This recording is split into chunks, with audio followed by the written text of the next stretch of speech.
ฮักแพงเฮ็ดอีหยังผิดเป็นหยังต้องออกมาโพสต์บอกว่าเตือนครั้งที่หนึ่งแล้วนะ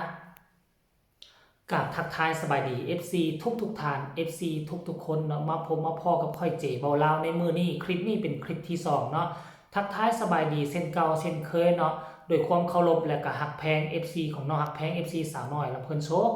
FC ของเจ๋เบาลาวทั้งสองฝั่งโขงบ่ว่าจะอยู่ทางฝั่งไทยและฝั่งลาวมือนี้เห็นได้ว่าโอกาสที่ฝนจะถล่มหนักอยู่พื้นที่ของเจ๋เบาลาวอยู่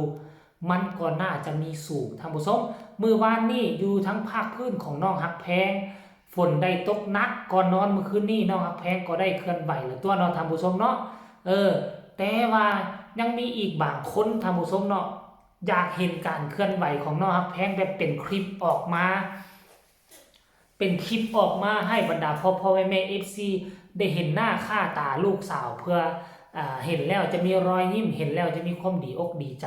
น้องฮักแพงหายไปบ่เคลื่อนไหวคลิปออกมาเลยบ่โพสต์คลิปออกมาเนาะมันก็จะเฮ็ดให้บรรดา FC โดยเฉพาะคือพ่อแม่ผู้ที่มีค่อนข้างมาผู้ที่เป็นคนอายุสูงแน่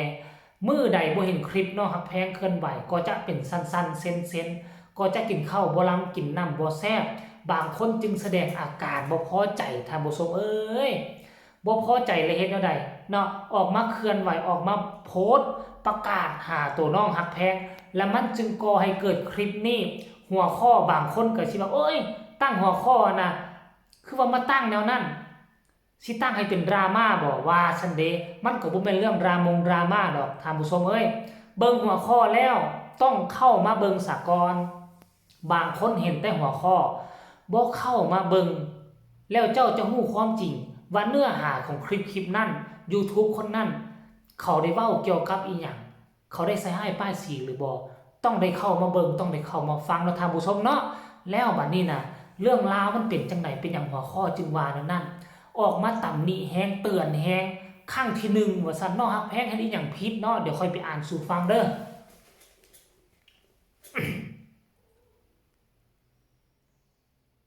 นี่อันนี้เป็นตอนเศร้าของมือนี่เลยเนาะประมาณ1 ชั่วโมงผ่านไปเนาะบุคคลท่านหนึ่งเพิ่นก็น่าจะเป็นแม่ฮักพ่อฮักของน้องฮักแพงหั่นล่ะเพิ่นด้วยความเป็นห่วงเป็นใยด้วยความมาคิดฮอดคิดถึงคนเฮาถ้ามันได้ติดสิ่งใดสิ่งหนึ่งแล้วนะถ้าว่าบ่เห็นการเคลื่อนไหวมันจะรอคอยอยู่หั่นน่ะคือกับสมัยตะกี้หมอลำบ่บูมเนาะเฮาติดหนังหั่นนะอันหนังบูฮานตะกี้เจบ่เล่าจำได้มันมักออกวันอาทิตย์วันเสาร์หนังบูฮานไทยเนาะ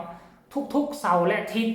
มันบ่ทันฮอดโมงออกเทื่อผู้เฒ่าผู้แก่แม่เล็กเด็กแดงรวมทั้งเด็กน้อยอยู่บ้านนอกตอนนั้นเนาะบ้านเจบ่ลาวบ้านนอกก็มีโรงหนังได้ล่ะทางรถยังบ่ทันไปฮอดเทื่อมีโรงหนังตอนนั้นสายวิดีโอเนาะ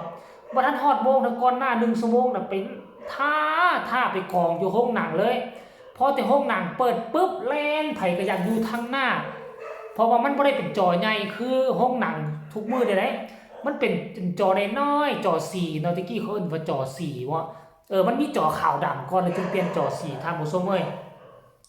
เนาะคุณแม่ท่านนี่ก็น่าจะเป็นแบบสั้นในความรู้สึกเนาะแล้วออกมาโพสต์ว่าเตือนครั้งที่1ถ้ายังบ่มีการเคลื่อนไหวใดๆในวันนี้พ่อแม่ FC จะมีมาตรการขั้นเด็ดขาดลงแดงทันทีเนาะลงแล้วก็สระแอแล้วก็ตัวงอจงวางเครื่องกลางไว้น่าจะเป็นลงแดงโอ้ยมันแม่นเรื่องราวที่ดีบ่แม่นเตือนในแนวทางที่บ่ดีบ่แม่นว่าวงเตือนครั้งที่1เตือนครั้งที่2ถ้าบ่ฟังสิไล่ออกมันบ่แม่นได้อันนี้มันเตือนฮักแพงถ้าเจ้าฮัก FC ฮักพ่อแม่ FC ของเจ้าต้องฮีบทำคลิปฮีบออกมาเคลื่อนไหวทันทีทันใดถ้าเจ้าเห็นโพสต์นี้แล้วค่อยคิดว่าถ้าน้องฮักแพงตื่นนอนน้องฮักแพงเห็นโพสต์นี้นะน่าจะออกมาเคลื่อนไหวแล้วน้องฮักแพงต้องเห็นเพราะว่าเพจนี้เป็นเพจบ้านฮักของน้องฮักแพงที่เขาออกมาเคลื่อนไหวเนาะเขาออกมาเคลื่อนไหวอยู่ที่เพจของบ้านฮักเพราะฉะนั้นแล้วน้องฮักแพงบ่ปะบ่ทิ่มบ่ไล่พ่อแม่น้องคงจะบ่ปล่อยให้พ่อแม่ลงแดงดอกท่านผู้ชมเนาะคาดว่าอีกจักหน่อยนึงน่าจะเห็นคลิปเห็นหน้าค่าตาแล้วนับวันนับโตเป็นสาวนับวันผิวพรรณผ่องใสขาวนวล บ่มีผู้ใดล่ะจะผิวพรรณผ่องใสแล้วก็ขาวนวลแบบนี้เนาะหน้าตาก็สะสวยตอนเป็นเด็กน้อยก็หน้าฮักใหญ่ขึ้นมาเป็นสาวแล้วก็หน้าตาสะสวย